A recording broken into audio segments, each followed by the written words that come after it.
Good morning all. आज हमारे साथ हैं मयंक सिंह सर, जिन्होंने हमारे साथ ही असिस्टेंट प्रोफेसर बीपीएससी का एग्ज़ाम क्रैक किया ट्रिपल ई में। तो आज हम इनसे जानेंगे कि इनका इंटरव्यू किस तरह से हुआ था। तो मयंक सर, आपका बहुत बहुत वेलकम हमारे इस चैनल में। थैंक यू सर, बहुत बहुत धन्यवाद। मुझे आपने मौका दिया ताकि मैं यहाँ ज़्यादा से ज़्यादा लोगों से इंटरेक्ट हो सकूँ। अगर किसी एक को भी मेरे इस अनुभव से फ़ायदा होगा तो मैं निश्चित तौर पे खुद को लकी मानूंगा। और सर, ये आपको बहुत अच्छा इनिशिएटिव है सर। जी सर, बहुत सारे स्टूडेंट ने आज कहा भी था टेलीग्राम पे कि और जो है किन किन लोगों का इंटरव्यू का एक्सपीरियंस था ट्रिपल ई वालों का, वो शेयर करें। तो हमें बहुत अच्छा लगा कि मैं ये काम कर रहा हूँ और इसमें आपका कंट्रीब्यूशन है, ये बहुत खुशी की बात है। तो सर, आप बताएं कि आपका इंटरव्यू किस तरह से शुरू हुआ था और किस तरह से वो आगे बढ़ा था और किस तरह के सवालात आपसे पूछे गए थे। देखिए, सबसे पहले तो मेरा जो पैनल था उसमें एक चेयरपर्सन थी, 2 इलेक्ट्रॉनिक्स के प्रोफेसर थे और 3 इलेक्ट्रिकल के प्रोफेसर थे। तो सबसे पहले मुझसे चेयरपर्सन ने मुझे ये कहा कि आप अपना ब्रीफ इंट्रो दीजिए और केवल अपने एकेडमिक्स के बारे में बताना है। जैसे बीपीएससी वगैरह के इंटरव्यू में ना आपसे नाम, एड्रेस वगैरह कुछ नहीं पूछा जाता है, इसकी मनाही रहती है।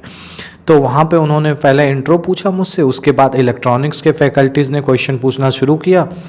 तो सबसे पहले इलेक्ट्रॉनिक्स के प्रोफेसर ने सर मुझसे पूछा कि आप अपने फेवरेट 3 सब्जेक्ट बताइए। तो जैसा कि सभी कहते हैं इलेक्ट्रिकल वाले, network, electrical machine and power system. तो उन्होंने मुझे बीच में ही टोक दिया सर इतने में, और उन्होंने कहा कि व्हाट अबाउट इलेक्ट्रॉनिक्स, क्योंकि हमारा ब्रांच तो इलेक्ट्रिकल एंड इलेक्ट्रॉनिक्स है। तो अब उनका दिल रखने के लिए जो हर एक इलेक्ट्रिकल वालों का फेवरेट रहता है, डिजिटल इलेक्ट्रॉनिक्स, तो मैंने वो बोला एक सोचा कि यार ईएमएफटी बोल देता हूँ, क्या ही पूछेंगे, मैक्सवेल का इक्वेशन पूछ लेंगे टाइम वेरिएंट इनवेरिएंट फॉर्म में। तो मैंने एक ईएमएफटी बोल दिया, लेकिन उन्होंने मुझे गूगली डाल दी सर। पहला क्वेश्चन उन्होंने मुझसे कम्युनिकेशन इंजीनियरिंग से पूछा, वेस्टिसिजल साइड इवेंट या साइड एग्जैक्टली यही पूछा था। तो मैं उसका जवाब नहीं दे पाया था, मैंने उस क्वेश्चन को डक कर दिया। फिर उन्होंने दूसरा क्वेश्चन मुझसे पूछा कि गॉसियन पल्स का फूरियर ट्रांसफॉर्म बताइए, तो मैंने वो भी डक कर दिया। तो तभी सर थोड़ा सा कॉन्फिडेंस ऐसा लगा कि यार शुरू के 2 क्वेश्चन मैंने गंदे कर दिए। तो फिर जाके ना उन्होंने बोर्ड पे मुझे भेजा और वहाँ पे सिग्नल ड्रॉ थे, तो उन्होंने बोला कि इसको यूनिट स्टेप और रैम्प के टर्म में रिप्रेजेंट कीजिए। तो वो मैंने कर दिया, तो थोड़ा सा वहाँ से कॉन्फिडेंस आया। फिर 2 सिग्नल गिवन थे, तो वो बोल रहे थे पहले सिग्नल से मुझे दूसरे सिग्नल पर आना है, तो इस पर कौन सा ऑपरेशन परफॉर्म करोगे, लाइक सैम्पलिंग या स्केलिंग वगैरह। तो वो मैंने कर दिया सर, फिर अच्छा एक्सपीरियंस था। फिर ये दूसरे वाले इलेक्ट्रॉनिक्स के प्रोफेसर आए, तो उन्होंने मुझसे पहला क्वेश्चन, मैं एग्जैक्टली तो नहीं कह सकता हूँ कौन सा फ्लिप फ्लॉप था, जेके था या एसआर था, कोई सा एक फ्लिप फ्लॉप का मुझसे ट्रूथ टेबल ड्रॉ करवाया, तो वो मैंने करवा दिया। उन्होंने फिर एक क्वेश्चन पूछा जो मुझसे नहीं हुआ, इलेक्ट्रॉनिक्स का डक कर दिया मैंने। फिर ना उन्होंने इलेक्ट्रॉनिक्स के प्रोफेसर ने मुझसे मेरा प्रोजेक्ट का पूछना शुरू कर दिया। तो वो ना थोड़ा सा कन्विंस नहीं हो पा रहे थे मेरे से, शायद मैं उस लेवल का जवाब नहीं दे पा रहा था, या शायद जानबूझ के वो शो कर रहे हैं कि वो कन्विंस होना नहीं चाह रहे हैं। तो फिर लास्ट में उन्होंने मुझे एक अच्छा मौका दिया सर, उन्होंने कुछ क्वेश्चन मुझसे इंग्लिश में पूछे। तो मुझे भी एक मौका मिल गया दिखाने का कि हाँ मैं बाइलिंगुअल हूँ, तो मैं इंग्लिश भी बोल सकता हूँ। तो मेरे लिए थोड़ा एक अच्छा इंप्रेशन रहा होगा कि हाँ लड़का बाइलिंगुअल है, दोनों लैंग्वेज बोल सकता है। फिर भी लास्ट तक मैंने उनको कोशिश किया, बताया ऐसे डीजी ऑप्टिमाइजेशन है, लॉसेस कम है, इसमें ये नया है। तो उनके फेस को देख के ऐसा लग रहा था कि वो कन्विंस हुए भी हैं और नहीं भी हुए हैं। तो मैं उनको मॉडरेट कह सकता हूँ, और पहले वाले जो इलेक्ट्रॉनिक्स के थे तो उनको मैं बिलो एवरेज कह सकता हूँ। आमतौर पे सर होता क्या ना, हम इलेक्ट्रिकल एंड इलेक्ट्रॉनिक्स वाला जो गेट वेट भी देते हैं इलेक्ट्रिकल से, तो इलेक्ट्रिकल से हमारा काफ़ी ज़्यादा लगाव हो जाता है और इलेक्ट्रॉनिक्स पार्ट को हम छोड़ देते हैं, ये बहुत बड़ी गलती कर जाते हैं। तो इसीलिए सर आपने देखा होगा कि जो ट्रिपल ई का रिजल्ट आया तो उसमें इंटरव्यू में किसी के 1 मार्क्स है, किसी के 2 मार्क्स है। बहुत कम बच्चे हैं जिनके 15 में से 7 से ऊपर है, उसमें शायद 5 बच्चे होंगे, उनमें से एक मैं हूँ भी, एक आप भी हैं, क्योंकि हम आपने इलेक्ट्रॉनिक्स से शायद थोड़े से जवाब दे दिए थे। उसके बाद सर मुझसे इलेक्ट्रिकल वालों ने पूछना शुरू किया। तो सर मुझसे पहला क्वेश्चन पूछा गया कि डीसी मशीन का स्पीड कंट्रोलिंग बताइए आप।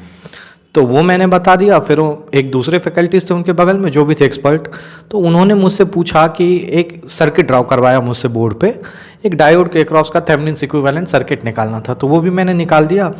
और सर तीसरे फैकल्टी ने इलेक्ट्रिकल के मुझसे क्या पूछा था ये मैं अभी रिकॉल नहीं कर पा रहा हूँ। बहुत शॉर्ट नोटिस पे आपने कहा कि वीडियो शूट करेंगे, तो मैं सही से सर याद नहीं कर पाया कि वो एग्जैक्टली क्या पूछा था उन्होंने। मैंने वो क्वेश्चन जवाब दे दिया था। तो मेरा इलेक्ट्रिकल वाला पार्ट बहुत अच्छा हुआ था सर। इलेक्ट्रॉनिक्स वाला मैं कह सकता हूँ कि बिलो एवरेज ही था, एवरेज कह लें या बिलो एवरेज थे, क्योंकि मैंने काफ़ी क्वेश्चन सर डक कर रहे थे। तो ओवरऑल यही था सर मेरा एक्सपीरियंस, मतलब क्वेश्चंस जो मुझसे पूछे गए थे। तो सर आपके तो 8 नंबर आए थे ना 15 में से? हाँ जी सर, मेरे 8 नंबर आए थे। तो 8 नंबर तो बहुत अच्छा होता है। 50% से ऊपर अगर आप नंबर लाते हैं इंटरव्यू में तो ये बहुत अच्छा माना जाता है। हाँ, स्पेशली हमारे ब्रांच में सर, जी जी जी हाँ। तो सर कोई ऐसी गलती जो आपने की हो और जो आप चाहते हो कि बच्चों को बता दें ताकि वो गलती ना करें, तो वो आप बता सकते हैं? सर ये बहुत अच्छा क्वेश्चन आपने पूछा है। मेरे से एक गलती हुई थी सर, कि मैं जब बोर्ड पे सारा कुछ लिख रहा था ना, तो मैं वापस जब मेरा इंटरव्यू ख़त्म हुआ मैं बोर्ड को रब करना भूल गया। मैं सर सीधा अपने सीट पे आ गया। फिर उनको एक थैंक यू बोला। जब उन्होंने मुझे बोला कि मेरा ऐसा इंटरव्यू चल रहा था, तो फिर जो चेयरपर्सन थी ना, तो वो शाम का समय था, मैं से सेकंड लास्ट कैंडिडेट था उस शिफ्ट का, तो उनको भी घर जाना था। तकरीबन 25 मिनट का इंटरव्यू मेरा चल गया था, तो वो भी लग रहा था कि अब एक बच्चा और बचा हुआ है। और काफ़ी 25 मिनट बहुत अच्छा इंटरव्यू था बीपीएससी के हिसाब से। तो उन्होंने मुझे, चेयरपर्सन ने फिर उनको कहा इलेक्ट्रिकल वालों को, सर मुझे लगता है कि अब हमने काफ़ी पूछ लिया, इनसे रहने देते हैं इनको। तो फिर मुझे बोला हाँ थैंक यू, आप जा सकते हैं। तो मैं बोर्ड को रब करना भूल गया और मैं ऐसे थैंक यू बोल के निकलने लगा, तो मुझे थोड़ा सा ख्याल आ गया शायद मैं अपने मास्क भूल गया हूँ डेस्क पे। तो मुझे पहले अपना पॉकेट चेक करना था कि मतलब बाहर से ही ऐसा बिना दिखाते हुए कि मास्क है कि नहीं। मैं बस डायरेक्ट पीछे पलट के मैं देखने लगा डेस्क पे कि मेरा मास्क है कि नहीं। तो वो मुझे लगता है ना, वो मेरे से सर बहुत बड़ा ब्लंडर हो गया, वरना 1-2 नंबर और मिल जाते। तो आप ऐसी गलती मत करें। वो थोड़ी चीज़ें हो जाती हैं मतलब, लेकिन आप पूरा को नर्वस सिस्टम को पूरे कंट्रोल में रखें कि आपसे ऐसी कोई गलती ना हो। ऐसे जल्दबाजी में नहीं करें, आप बिल्कुल कूल काम एंड कंपोज दिखे कि हाँ इसको कोई घबराहट नहीं हो रही है, ये बंदा नॉर्मल है ये। और उन्होंने वैसे भी वो बोर्ड पे इसीलिए आपको भेजते ही है ना, आपकी यही सारी स्किल जज कर सके। आपका वॉइस टोन कैसा है, आप पढ़ा कैसे रहे हैं, चीज़ों को कैसे एक्सप्लेन कर रहे हैं, फिर बाकी की चीज़ों से आप कैसे डील कर रहे हैं। तो यही था सर। जी सर। सर अब लास्ट क्वेश्चन ये है कि आप अपने इंटरव्यू को कुछ शब्दों में अगर समराइज कर दें तो अच्छा रहेगा। हाँ, ये समराइज़ मैं करूँ तो ये केवल बीपीएससी के ही इंटरव्यू के लिए नहीं, आप किसी से भी एग्जाम में अगर असिस्टेंट प्रोफेसर में अपियर हो रहे तो मेरा यही सुझाव रहेगा ना कि आप किसी एक टॉपिक को बहुत डेप्थ में मत देखिए। आप असिस्टेंट प्रोफेसर है, आपको ना पूरे सिलेबस की पकड़ होनी चाहिए। हमारा ही देख लीजिए सर, इलेक्ट्रॉनिक्स से भी सारे क्वेश्चन पूछे गए, सारे पार्ट्स को कवर किया गया। तो आप ना एक सिलेबस का आप पूरा एक रफ आइडिया तो आपको होना ही चाहिए, फॉर्मूलेज पता होने चाहिए और फॉर्मूलेज के एप्लीकेशन आपको आने चाहिए। बाकी कोई ऐसा टॉपिक नहीं है कि आप बहुत डेप्थ में पढ़िए, हाँ, लेकिन चीज़ें आपको सारी पता होनी चाहिए। बस यही है, क्वेश्चन के आधार पर तो मैं यही कह सकता हूँ सर।